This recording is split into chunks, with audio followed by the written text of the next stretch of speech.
The first wind of November 1891 didn't strike the cabin from above. It came from beneath. Beside the stove, Old Boone lifted his head and released a low growl toward the north wall. A deep, instinctual sound, a warning of some unseen creature creeping into the house. Kellen Whitaker snapped awake. The prairie wind no longer just howled outside.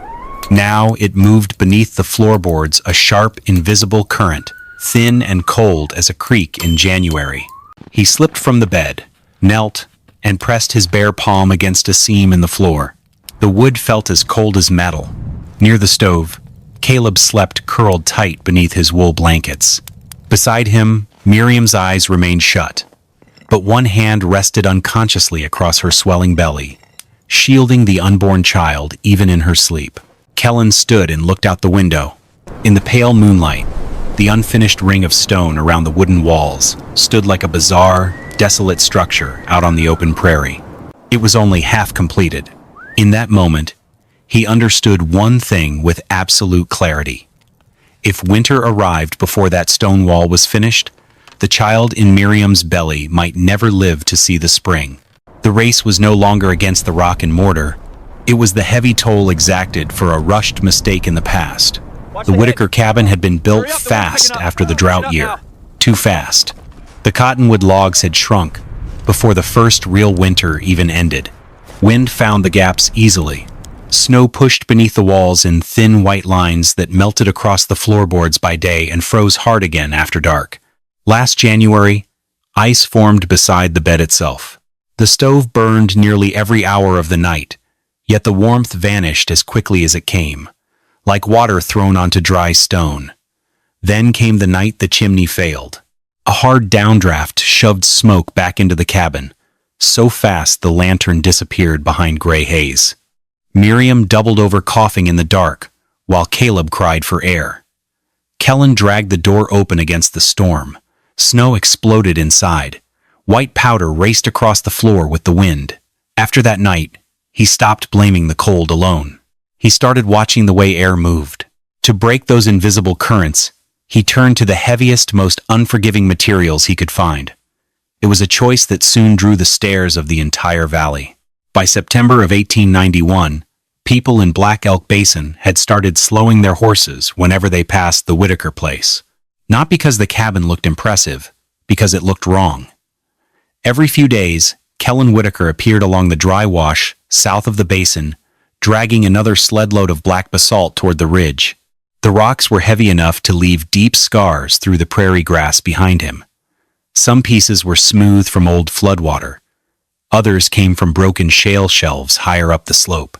Men hauling firewood for winter watched him in silence at first. Then the jokes began. Man's building himself a stone freezer. Must think rocks burn hotter than pine? Kellen ignored all of it. He stacked the basalt carefully beside the cabin, choosing flatter pieces for the outer face and heavier stone for the lower footing trench. One afternoon, Wade Mercer, a cattle rancher whose place sat 2 miles west of the basin, reined his horse beside the unfinished wall and stayed there watching for several minutes. The stone shell already reached nearly waist-high along the north side of the cabin. But what bothered Wade most was not the wall itself. It was the empty space behind it. A narrow gap separated the stone from the cottonwood cabin, wide enough to slide a hand through in some places. Wade finally stepped closer and frowned at it. "The hell's the point of leaving air back there?" he asked.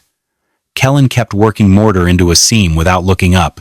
The prairie wind rolled over the ridge behind them, bending the dry grass flat for a moment before passing on. Near the doorway, Miriam Whitaker stood wrapped in a wool shawl, one hand resting low against the child she carried.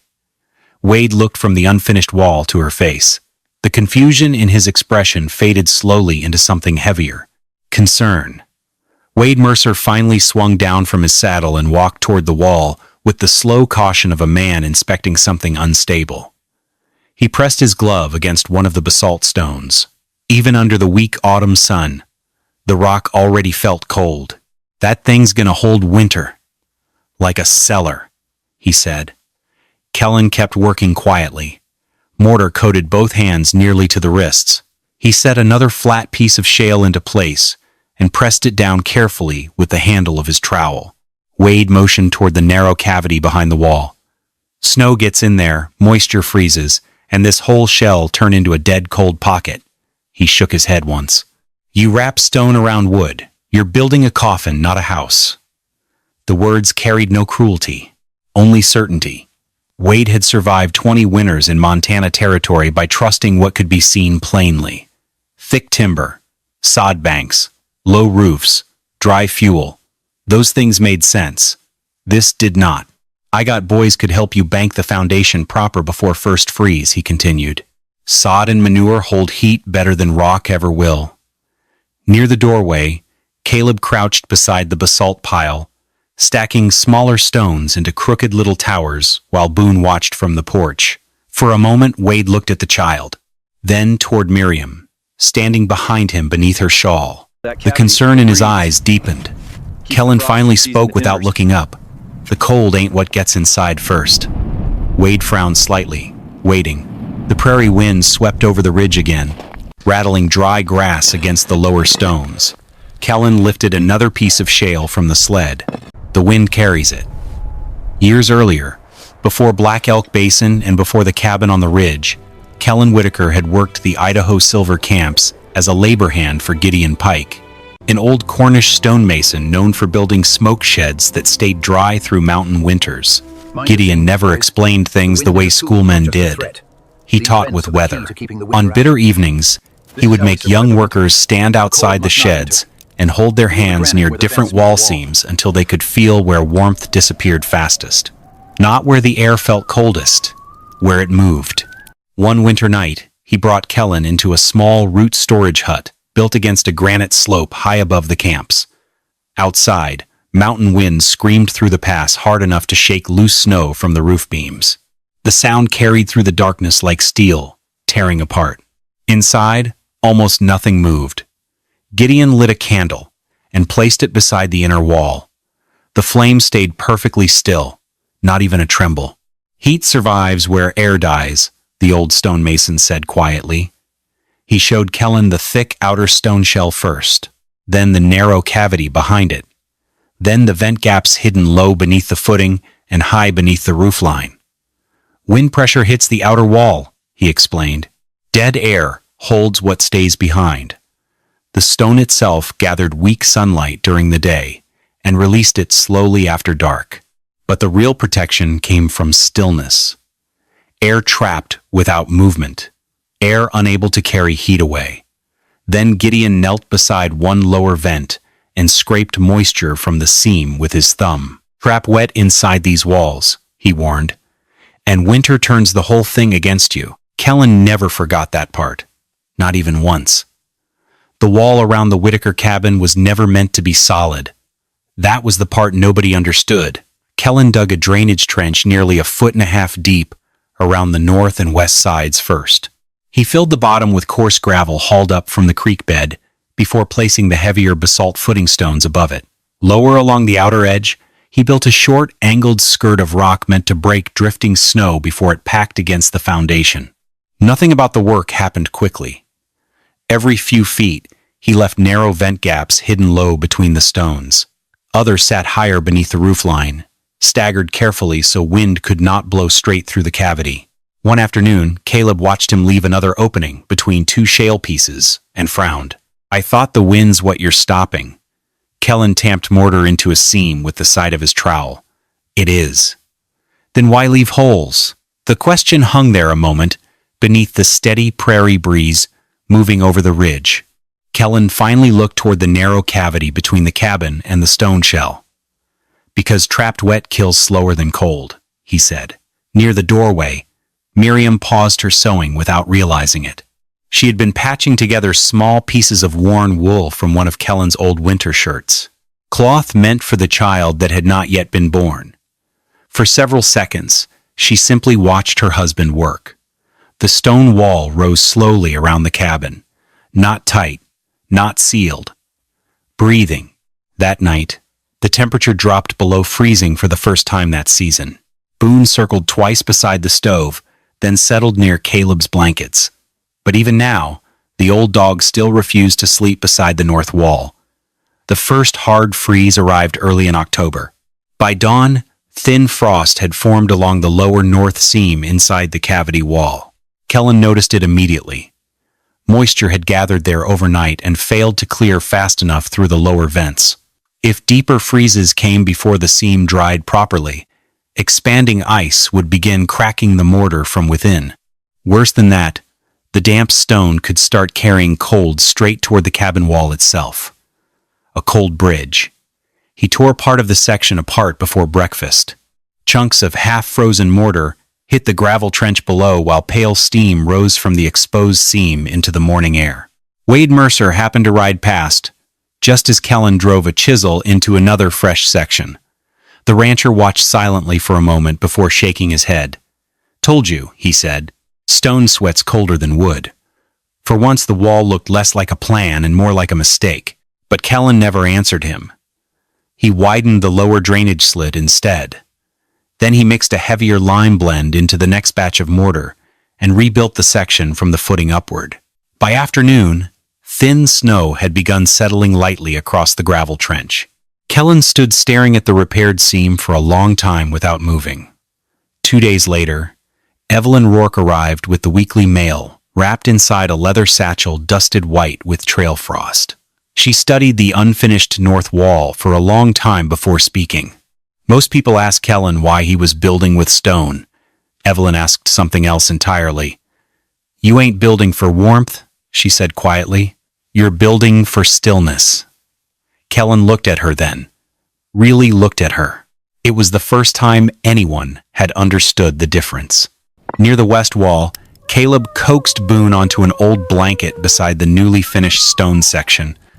The old hound circled once, then lowered himself slowly onto the floorboards and stayed there.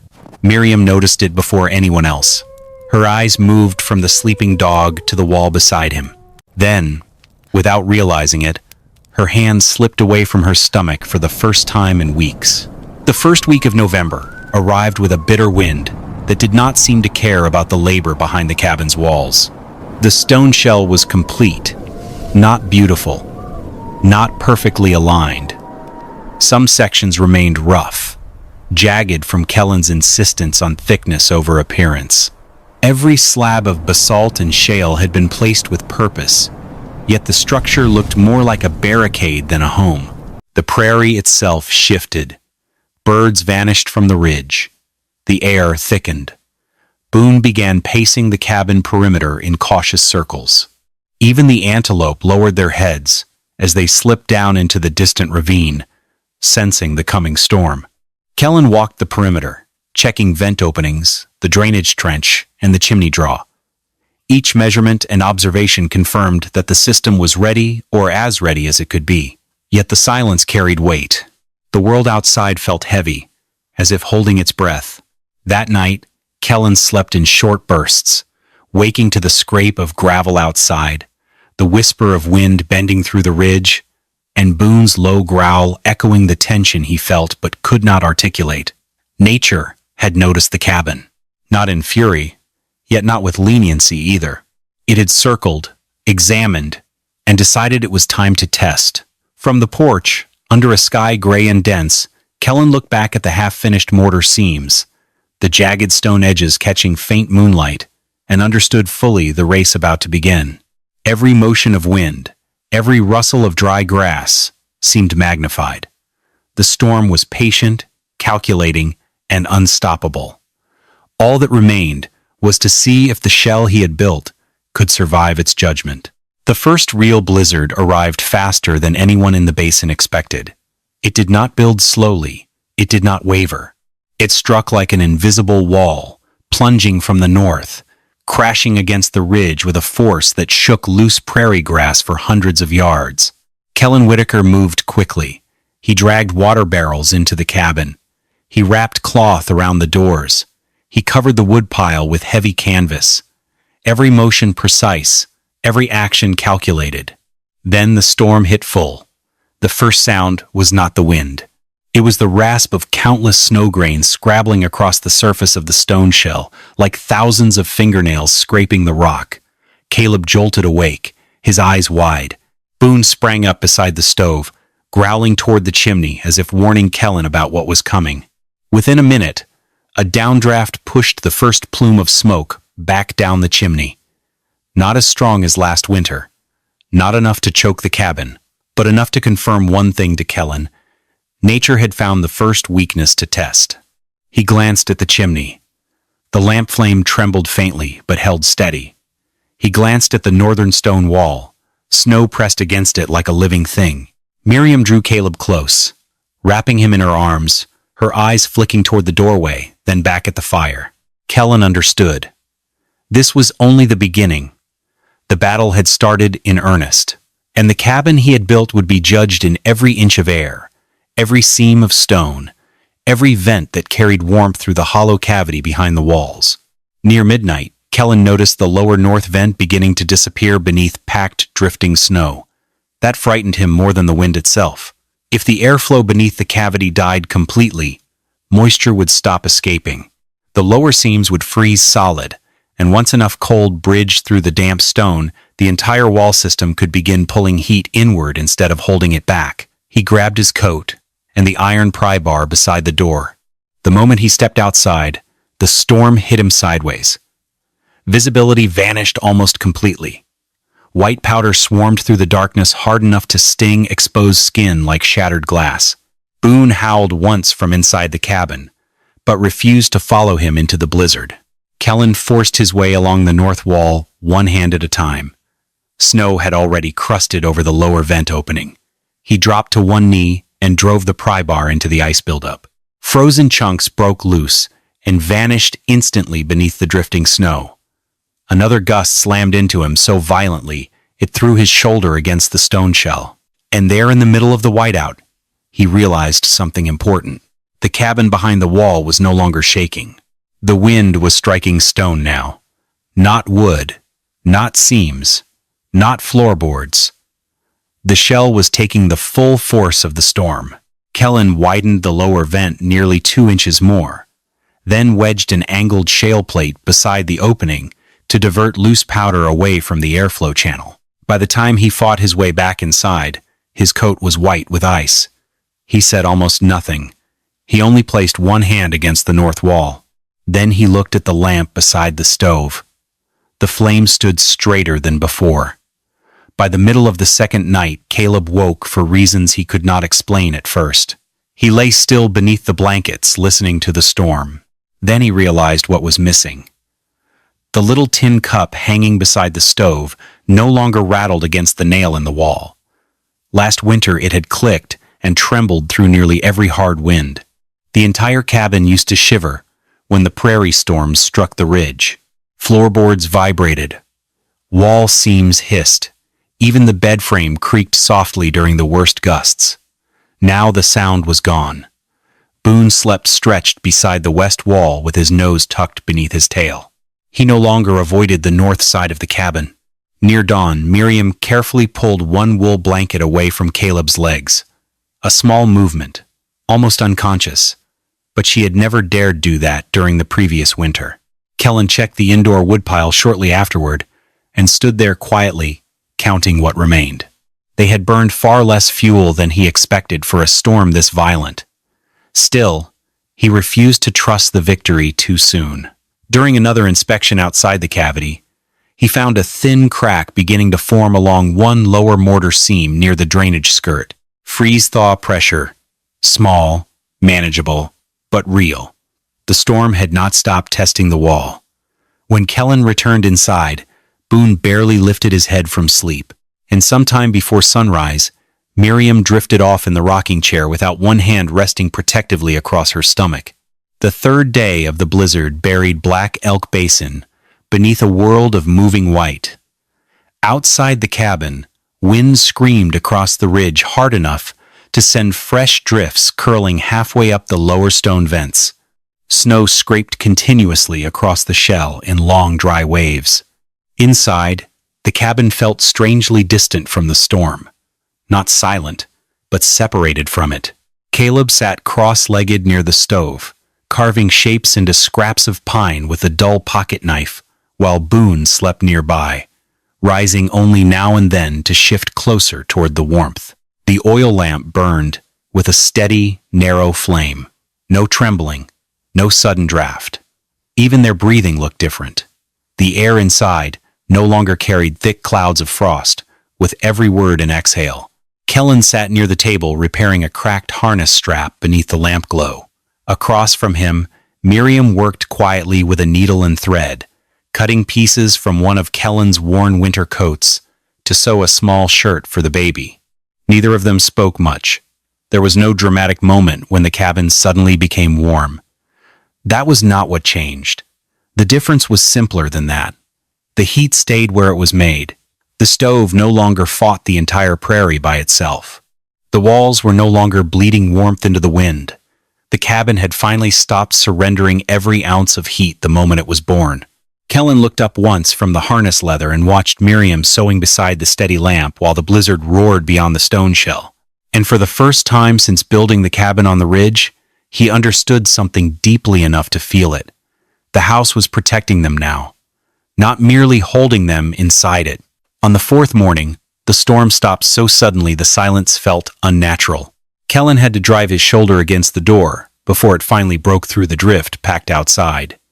Snow stood nearly chest high along the north side of the cabin. Black Elk Basin had vanished beneath white. No tracks. No wind movement. Only frozen stillness stretching across the ridge. Kellen walked slowly around the stone shell, inspecting the damage. The outer wall was brutally cold. Frost filled the mortar seams in pale white veins. Snow had packed hard against the north face until the drifts looked almost fused to the basalt itself. He pressed one bare hand against the stone. Pain shot through his fingers immediately. Then he stepped into the narrow inspection gap between the shell and the cabin wall. The difference was unmistakable. The wood felt cool, but not frozen. Not like the old winters, when cold seemed to push directly through the walls and settle inside the bones of the cabin itself. Near the south skirt, he pried open the rain barrel lid. Thick ice covered the surface, yet the water beneath still moved dark and heavy below it. Boone followed him quietly into the cavity and lowered himself onto the ground between the two walls, the very place drafts used to scream through the hardest. Kellen stood there for a long moment, with one hand on stone and the other against wood. And he finally understood that Gideon Pike had been right all those years ago. Cold only survived where air kept moving. Late that afternoon, Wade Mercer appeared through the drifting white along the ridge trail. He moved slowly through snow, nearly to his hips. Exhaustion showed in every step. His face looked raw from windburn, and frost clung white along the edges of his beard. The prairie storm had not spared his place. The north sod bank around his cabin had torn loose during the second night of the blizzard. Part of the woodshed roof collapsed beneath drifting snow. Half his feed barrels disappeared entirely beneath the drifts piling against the fence line. Wade had come to check whether the Whitakers were still alive. Kellen opened the door without surprise. The rancher stepped inside and stopped immediately. Not because the cabin felt hot, because it did not feel under attack. No drafts hissed through the seams. No smoke hung trapped beneath the roof beams. No trembling traveled through the floorboards beneath his boots. Caleb sat near the stove eating elk stew quietly, while Boone slept stretched along the north wall. Wade noticed the dog first, then the lamp flame, perfectly steady. Slowly, he crossed the room and placed one gloved hand against the west wall. Silence settled heavily inside the cabin. Outside, the prairie still groaned beneath shifting drifts and frozen wind. Inside, the air barely moved at all. And standing there with his hand against the wall, Wade Mercer felt the first hard crack spread through everything he had trusted for 20 winters. Kellen handed Wade a steaming bowl of elk stew and returned quietly to the stove. No smile. No pride. No, I told you so. Wade sat at the table eating slowly, but his eyes kept drifting around the cabin as though he expected to uncover some hidden trick buried inside the walls. Finally, he looked toward the stove. "It ain't warmer in here than mine," he admitted. Kellen nodded once. "It don't lose itself." The words settled into the room beside the sound of the fire. Wade sat there another long moment, staring toward the north wall, where Boone still slept without concern beneath the steady lamp glow. Then he spoke again, softer this time. "The air ain't moving." Nobody answered immediately. Not Kellen, not Miriam, because all of them understood that he had finally reached the center of it. That was the whole secret. Not bigger fires, not thicker blankets, not more wood, still air. Near the stove, Caleb slowly drifted asleep, with the empty stew bowl resting in his lap. Miriam looked toward the north wall, the same wall that had once frozen white during the previous winter, and quietly turned her face away before anyone noticed the tears gathering in her eyes. Spring returned slowly to Black Elk Basin. Snow retreated from the ridge in uneven scars across the prairie, exposing dead grass, broken fence posts, and the dark gravel lines around the Whitaker cabin. Water dripped steadily from the stone shell during the afternoons, then froze hard again each night beneath the lingering mountain cold. By then, people no longer laughed when they rode past the ridge. They looked, and they remembered the blizzard. Wade Mercer came back first, not to argue, not to warn Kellen that stone held cold. This time he arrived carrying a small weather-stained notebook tucked beneath one arm. The rancher spent nearly an hour circling the cabin, while Kellen worked near the south drainage trench, repairing winter cracks in the mortar seams. Finally, Wade stopped beside the north wall and opened the notebook. "How wide's the cavity?" Kellen answered without looking up. "Near 8 inches on the north side. Narrower east." Wade scribbled quickly. "What angle you cut the drainage?" "Enough for spring melt to keep moving." "And the vent spacing?" Kellen set down the trowel at last. Then he picked up a stick and drew airflow lines through the wet dirt beside the trench. "Curving paths, drift directions, pressure points where the prairie winds struck hardest during winter storms." Wade studied the sketch carefully. Neither man spoke much after that. They did not need to. Word spread slowly through the basin over the following months. Not that Kellen Whitaker had built the warmest cabin in Montana Territory. Nobody claimed that. Men who visited the ridge still found the rooms modest, the stove ordinary, the heat restrained and practical, but they all repeated the same thing afterward. The cabin had stayed still during the blizzard. That was the detail people remembered. Not roaring fires, not miracle warmth, stillness. By the next winter, a few ranchers began experimenting with smaller versions of the idea. Some built low stone skirts along their north foundations to break drifting snow before it packed against the walls. Others added crude double wall sections facing the prevailing wind. A few copied the drainage trenches after noticing how much spring moisture gathered beneath older cabins. Nobody duplicated the Whitaker shell exactly. Most men lacked the time. Others lacked the patience. A few simply lacked the stone. But the principle traveled anyway. Breathing gaps, dead air, dry walls. Kellen never turned the cabin into a lesson hall. He explained things only when asked directly, usually with a stick drawing lines through dirt or snow while the wind moved across the ridge around him. Years passed. The basalt shell weathered beneath prairie winters. Gray lichen spread slowly across the lower stones. Some mortar seams crumbled and had to be repaired more than once. The north face remained scarred by drifting ice and blowing gravel long after other walls across the basin had been rebuilt entirely. Yet the cabin endured, and Caleb Whitaker grew into a man remembering one truth more clearly than any other. The thing that saved his family had not been a larger fire. It had been his father's understanding of how wind moved through the world. Long after Kellen Whitaker was gone, winter storms still crossed Black Elk Basin exactly as they always had. The prairie still screamed against the ridge. Snow still buried fences. Cold still searched constantly for movement, weakness, and openings. But inside the old Whitaker cabin, the oil lamp continued to burn with a steady flame that never trembled. Have you ever seen an old frontier trick that sounded foolish at first until nature itself proved it right?